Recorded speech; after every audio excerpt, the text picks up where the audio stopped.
Bonjour, donc je m'appelle Nicolas, j'ai 42 ans. Je bois du vin depuis que j'ai 10 ans à peu près. J'ai commencé à en boire le dimanche de temps en temps, en famille.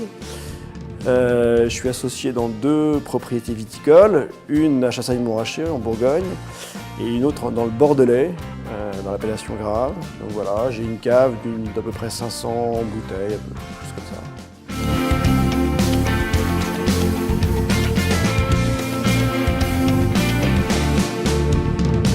Pierre Lelay est quelqu'un de passionné, qui respire le monde du vin. À chaque fois qu'on a l'occasion de se voir, ce qui nous arrive régulièrement, c'est toujours un vrai bonheur de pouvoir avoir l'impression de rentrer dans ce monde et d'être associé au monde du vin à travers lui. Et c'est toujours à chaque fois un monde de découverte et de passion. Il m'a permis de rencontrer des gens, d'avoir accès à des informations, à des sensations, à des émotions que je ne connaissais pas.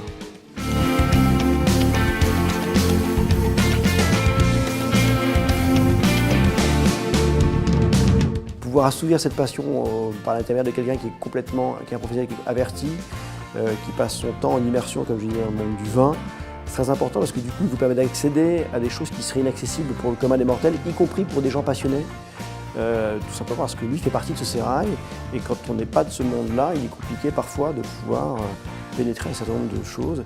J'ai besoin de gagner du temps, j'ai besoin d'avoir des informations qui soient fiables, et surtout, j'ai besoin d'avoir accès parfois à de la marchandise, ce qui n'est pas forcément évident pour un certain nombre de domaines. Quand on est un particulier, de pouvoir avoir une allocation sur telle ou telle cuvée, de pouvoir avoir accès à tel ou tel vigneron pour avoir des informations. Et il est évident qu'avec Pierre, j'ai accès à tout ça.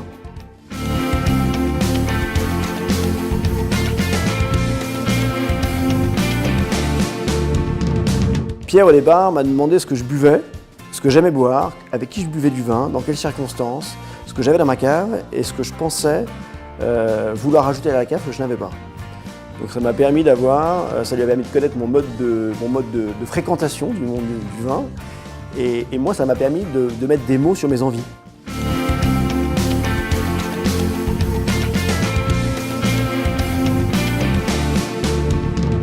En fait, je suis parti d'un constat de manque. Je me suis aperçu que j'avais peu de Bourgogne. Parce qu'en fait, comme la Bourgogne est un vignoble qui est assez morcelé, il est compliqué pour un particulier de trouver les bonnes cuvées chez les bons vignerons. Et du coup, c'est en ça que l'aide de Pierre a été précieuse, parce qu'il m'a permis d'avoir une sélection de Bourgogne qui correspondait à ce que je cherchais, à ce que je souhaitais, et qui m'aurait demandé un temps infini si jamais j'avais été capable de sourcer les bouteilles, ce qui n'était pas nécessairement le cas. Pierre m'a proposé une cave de 120 ou 130 bouteilles. J'avais donné un cahier des charges qui était assez simple. Je voulais moitié Bourgogne, moitié Côte-du-Rhône, 2 tiers de rouge, 1 tiers de blanc. J'ai fait des découvertes en Bourgogne sur des cuvées que je ne connaissais pas, de vignerons que je pouvais connaître par ailleurs. Et puis après, j'ai découvert des vignerons. David Croix, à Beaune, qui est une belle découverte que j'ai eu l'occasion de rencontrer quelques mois plus tard. Et ça, c'est Pierre qui me l'a fait découvrir.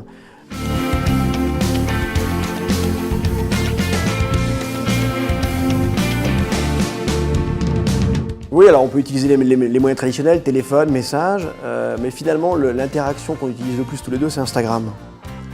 On se suit l'un et l'autre sur Instagram, chacun poste ses humeurs, ses envies, et du coup ce qui est chouette, c'est de pouvoir réagir à un post sur une dégustation, sur un déjeuner à tel endroit.